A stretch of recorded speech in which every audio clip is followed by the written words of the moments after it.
Hello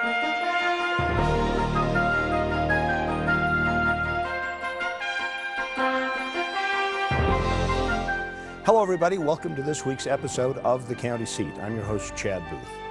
Our topic today is wildfires. It would seem that the wildfire season is ending. The temperatures are starting to cool, the moisture has returned to Utah, and it seems like the state is settling down for a long winter's nap this year. But in reality, those who are charged with the task of protecting our forests have a lot of work in front of them even at this time of year. Mitigation is as big a part of forest health as fighting the actual fires, preparing for them by keeping the forests healthy. That will be the topic of our discussion today. We will start by taking a check of the status of Utah's forests with reporter Don Dunwell. The continuing trends of large, hot-burning fires that strip the forest right down to bare, scorched earth are becoming a huge problem across the West. Over the past decade, across the nation, there have been an average of 64,588 fires and nearly 7 million acres burned each year.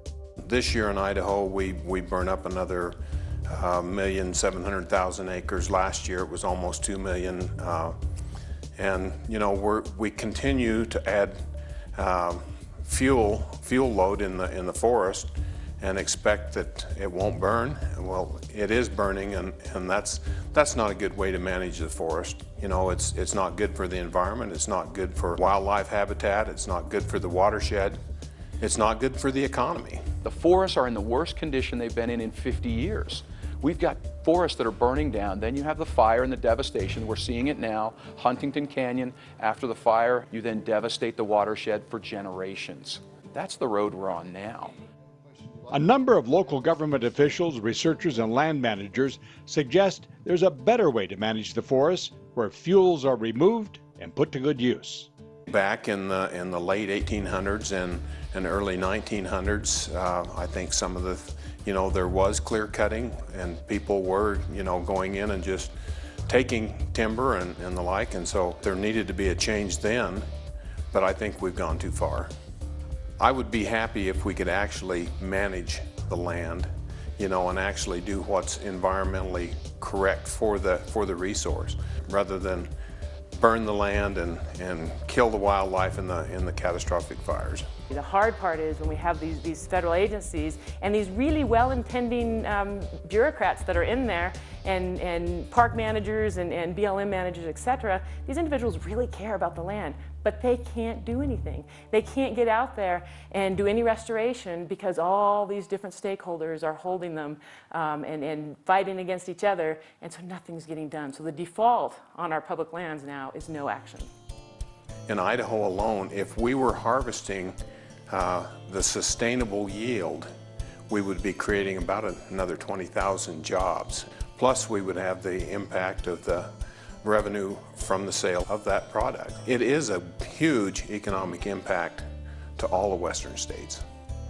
Some states, such as Arizona, have found ways to mitigate the impact of catastrophic wildfire. After the Wallow Fire, Apache County, Arizona passed a resolution asserting its authority to protect the health, safety, and welfare of Apache County citizens. They basically told the Forest Service, clean it up or we will. Their assertion resulted in coordinated efforts with the Forest Service to thin the problem areas in the forest. What we've discovered is we've ended up finding a lot of ways that we can actually co-manage lands productively and get along together, and we're sharing resources that neither party realized the other had. The end goal of local officials is to find ways to reduce the fuels in the forest, to stop catastrophic fires, and create a balance where the forest is an asset rather than a liability. For the county seat, I'm Don Dunwell. Thank you, Don. That gives us a clear picture of where the forests stand today. And I'm not talking about their geography, I'm talking about their health. We will start our panel discussion right after this commercial break, and we will talk about the efforts that the state is taking to at least improve their half of the bargain in the forests that span the state of Utah. We'll be right back with the county seat. Carbon County is typically known for its industry and coal production, but that's not all. Utah's Castle Country has something for everyone. Carbon Country Club Golf Course, with 18 great holes of perfectly manicured fairways and pristine greens, is second to none. And with 4 sets of tees, the whole family can enjoy our golf course. Plus, if you hit it bad enough, you might even find some Indian pictographs hidden in the cliffs above the 18th hole. Visit castlecountry.com for more info. Kanab, base camp for your southern Utah adventures.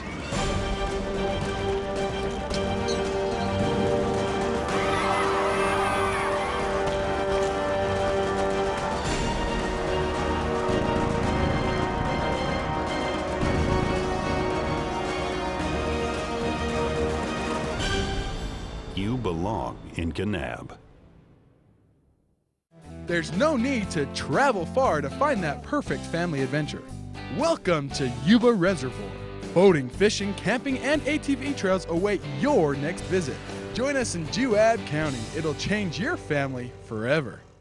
If you're looking for the center of the universe, well, good luck. Now, if you're looking for the center of the off-road universe, look no further than Paiute County. Hundreds of miles of trails turn your day of riding into a week, maybe even a month.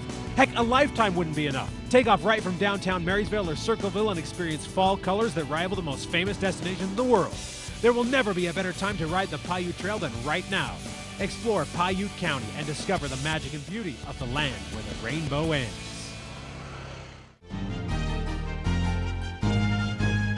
Welcome back to the county seat. Our topic today is catastrophic wildfires. We're at the end of the season basically for this year, or this calendar year anyway. And joining us today for this discussion is Utah's Agricultural Commissioner, Leonard Blackham, and our State Forester, Dick Bueller. Gentlemen, thanks for joining us today. My pleasure. I wanted to start the conversation today by just asking and following up with a story, generally in your assessment, and I'll ask this one to you, Dick. What's the state of Utah's forests in comparison to some of the federal forests around? Well, it's not just Utah. It's basically the West in general. Our forests are probably in the worst condition they've ever been in. And there's a couple of reasons for that. And the primary reason is that we've taken fire out of the ecosystem. That was nature's way of renewing forests and having the balance that they needed to make sure the forests were healthy and retained that healthy state. The second thing is the only other way to treat a forest is to remove the trees mechanically. And on our national forest lands, although there's a desire to do that by the national forest folks that I've talked with, there are some roadblocks that prevent that from happening. And even if they can get timber sales in place, by the time they get around through all the process they have to go through, sometimes it's too late, and the situation has changed to the point that they no longer are effective, those sales. There's really, after so much degradation with like a beetle infestation, there's just not much value, harvestable commercial value in the timber, I would presume. That's true. For the first short time after the trees are dead, there's some value, but as the time goes on, they become less valuable, except for firewood. Yeah, or tinder for fire management, which doesn't sound too good. Can either of you see in range fires or forest fires a trend that is going? Are we seeing more of them in the catastrophic range or less of them? Well, I think overall we're seeing more catastrophic fire. I think you have to go a little longer than 5 years.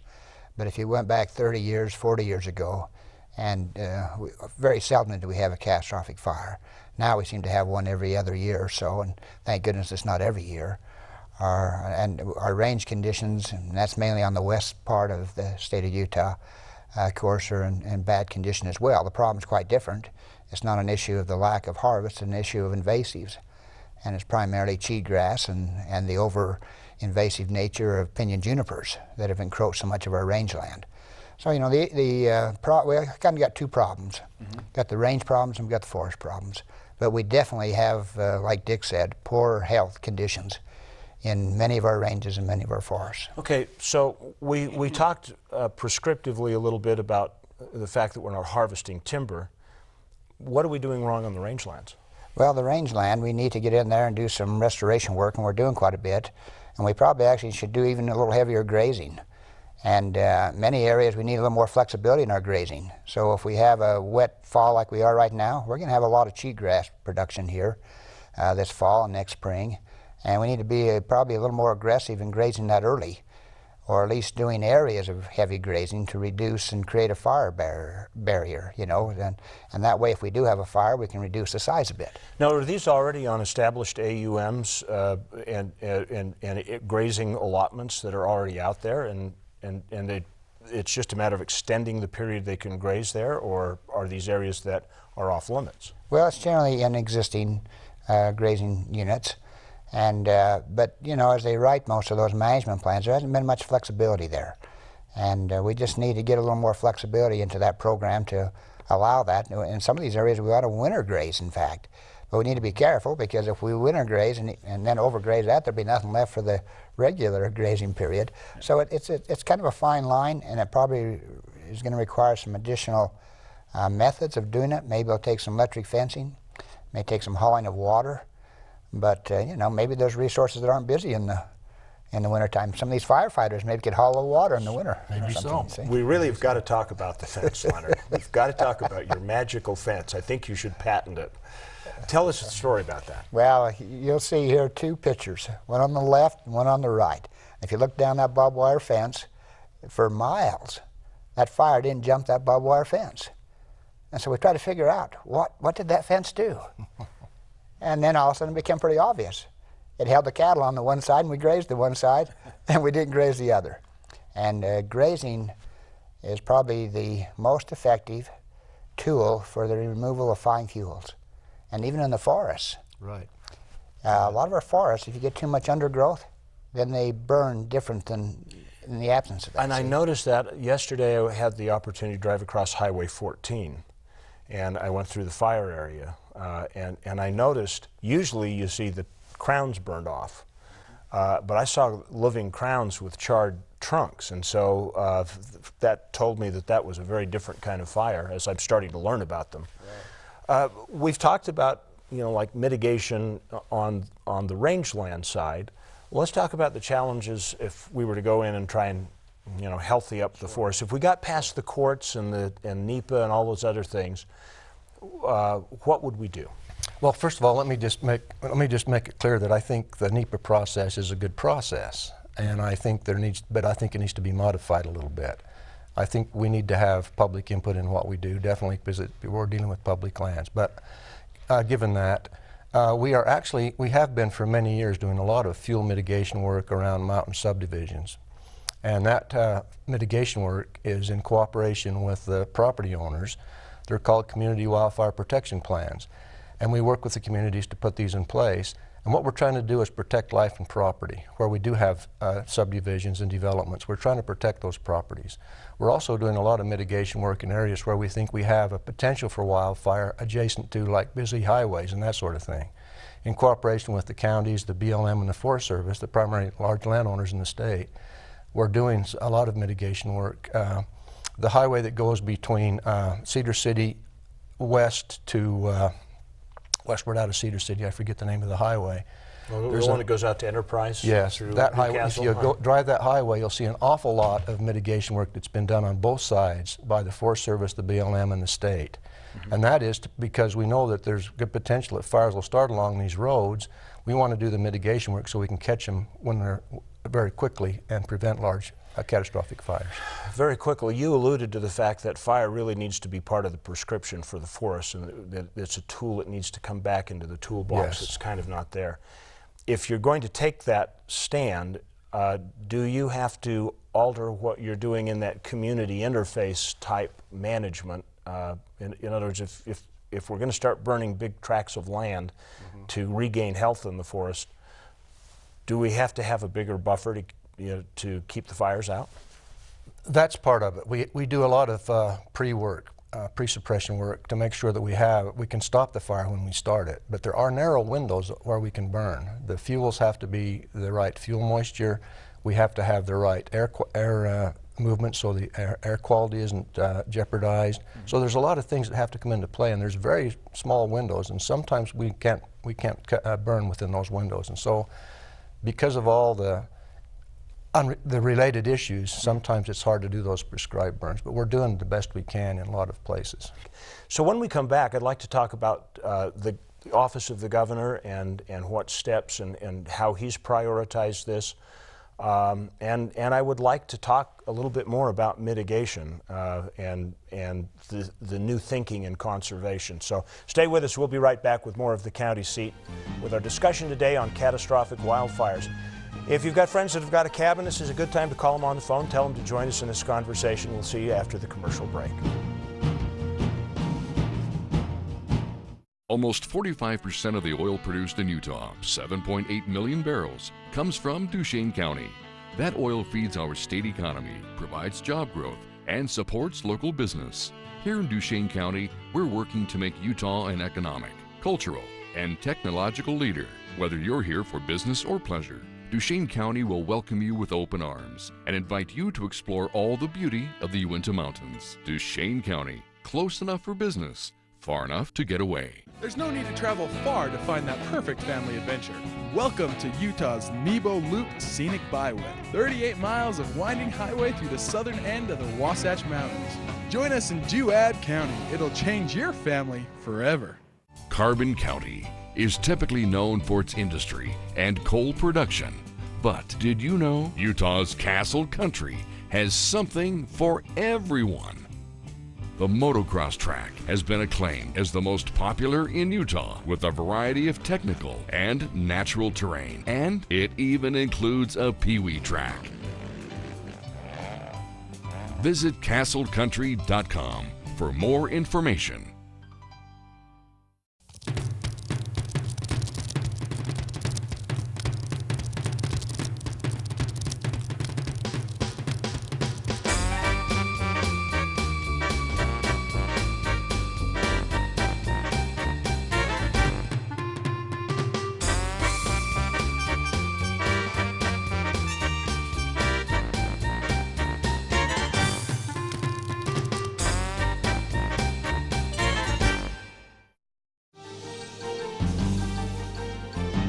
Welcome back to the County Seat. Our topic today is catastrophic wildfires. We are talking with the Agricultural Commissioner from the state of Utah, Leonard Blackman. We have the State Forester, Dick Bueller, here. Maybe we should start with the Governor's emphasis on this. He's taken this pretty seriously, I do believe.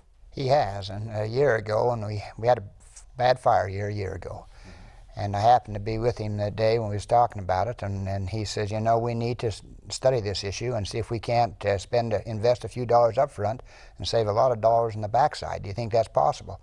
I said, yeah, my understanding, I think we could. And he said, well, why don't you take that on, organize a committee and study it. So we've been doing that for the last year. We're going to report, hopefully come out with a report here at the end of the month and report to the governor and the legislature what we think can be done. We've done a lot in Utah. And I'll tell you, Dick and his shop, you know, carries most of that water. No pun intended, as we're talking about fires. That's right. But what we've been studying is making sure we do a more coordinated, large-scale evaluation, taking the areas that are high risk, evaluating them in the probability of being able to mitigate that, and then the cost. And what we hope to do is to come up with a plan of a number of projects that we ought to consider financing immediately. And then developing a process where we continue to do that. I think and as I've studied this issue, and the committee has, I think the thing that's come clear is that we've done a lot of good things. We probably haven't done it at the scale we need to really reduce catastrophic fires. And so as we study those, we're going to find that there's a suite of activities that need to be done to reduce those risks. And they're going to vary from area and the type of fire. And they'll go to maybe harvesting of deadfall, to thinning, you know, to get the right density, to the important use of grazing to reduce the fine fuel loads. It may be some additional fighting capacity in that area. We don't know for sure, so we'll just evaluate each area as we identify those, and hopefully with some guiding principles that we follow, and with some kind of evaluation to get the best results for our dollars. Won't this require buy-in from, in grazing's case, the BLM and and the Forest Service, I mean, aren't they going to have to buy in on this, on your study to make this work? We're actually working together on that. right. We have representatives from all those agencies. Let me just say that the critical thing for mitigation is to try to change the fuel type to a more fire-resistant fuel type. And we've done a lot of that in various programs around the state. When I first hired on quite a few years ago, we didn't do much replanting and revegetation after we had a fire, so we had cheatgrass come back. We've really expedited that the last decade probably, and so now we've had people on all the fires we've had this year and the large fires we had last year up there doing a lot of planting to try to change the vegetative type, try to reduce cheatgrass and red brome, and bring in species like forage kochia that is fairly resistant to fire. And so we're trying to change vegetation types, which is a good mitigation move, not only just doing the mitigation work itself by removing fuels, but by also replacing those fuels with something that's less prone to fire. From the Forest Service standpoint, or from Utah as well as national forests, really they overall would be healthier if we were harvesting what we could and maintaining an optimum tree per acre ratio, would we not? Certainly, healthy forest. There's a scientific approach to this, and my degree is in forest management. So I learned a long time ago what the right scientific approach was to maintain a healthy forest. There's no question that that is a good thing. The age of the trees and the spacing of the trees, and there's many other factors involved as well, but there's science involved there, and we know how to apply that. We just have to be able to do it. And we actually do that on state and private lands. We don't have the roadblocks that the federal government has when we're doing projects on state and private lands. So we're able to do those things and apply the scientific approach to things to make those forests more healthy. Stay with us. We'll be back with the county seat in just a minute. Skiing is expensive, right? Well, how about we do something about that? Eagle Point, southern Utah's premier resort located right outside of Beaver, Utah, is proud to announce $25 lift tickets all season long. Ski and snowboard Utah's newest resort for the lowest price, and find out why the Point, with its family-friendly staff and great atmosphere, will become your second home. $25 lift passes all season. Go to eaglepointresort.com for eligibility and restrictions. 5 lifts, 40 named runs, 1,500 vertical feet. Endless possibilities. Eagle Point Resort.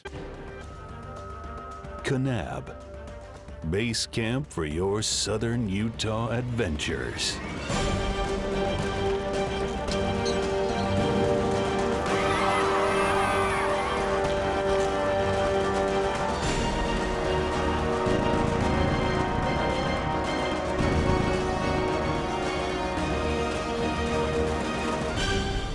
You belong in Kanab.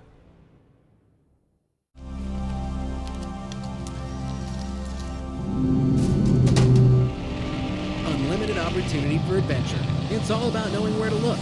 ATV adventures, rock crawling events, art festivals, and wildlife events. The opportunities are limitless. Pick your adventure in Millard County.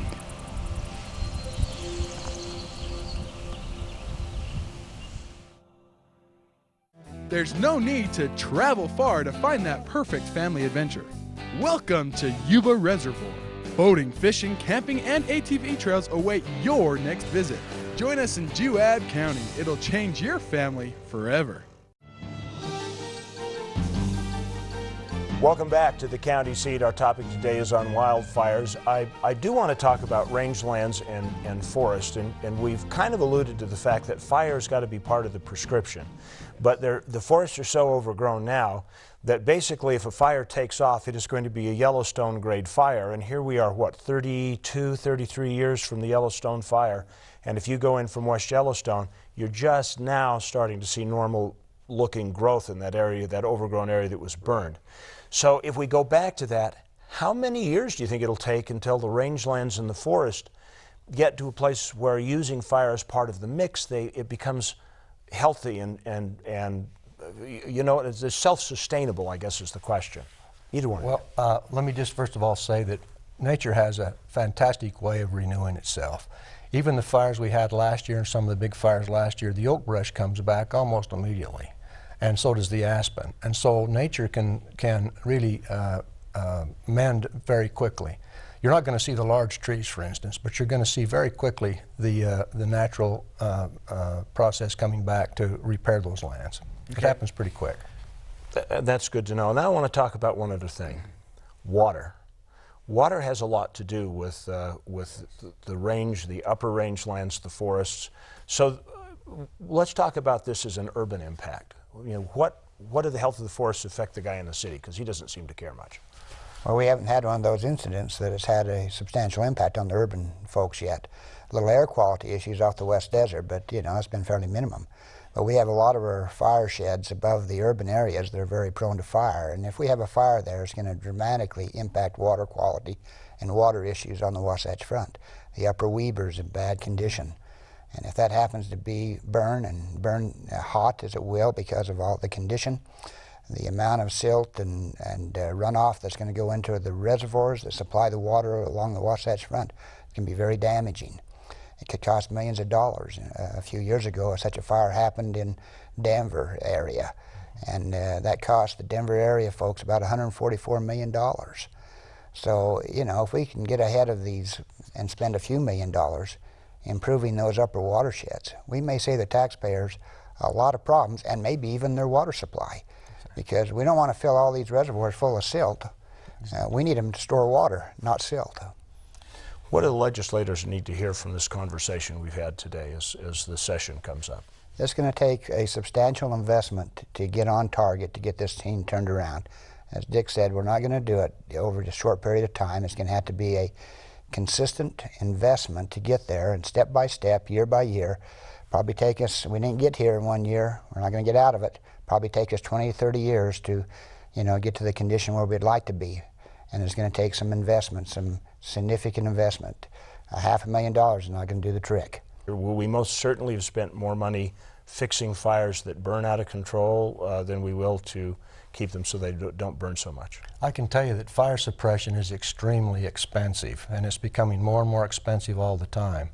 So doing the mitigation work up front, while it does cost money, it's a lot cheaper than trying to putting the fires out. That's just, it's easy to run up a several $1 million bill in just a few days on a suppression, but if you took that $2 or $3 million that you would take to suppress a fire and put it into mitigation and pre-treatment, would save a lot of money for the taxpayers, and really would reduce the air quality issues, and would also improve water quality and water quantity through our such important watersheds that we depend on here in the state. That's true. Every tree that comes up out of the forest is a straw sucking water out, I do believe. Is that not the case? That's true, and not only that, but your evergreens, as they catch the snow too. Right. A large percentage of that snow evaporates into the air and never gets down into the watershed. Yeah, I guess if all the snow's up in the canopy, I guess it does have the chance to lift off. Pinyon junipers do the same type of thing, and they suck the soils dry.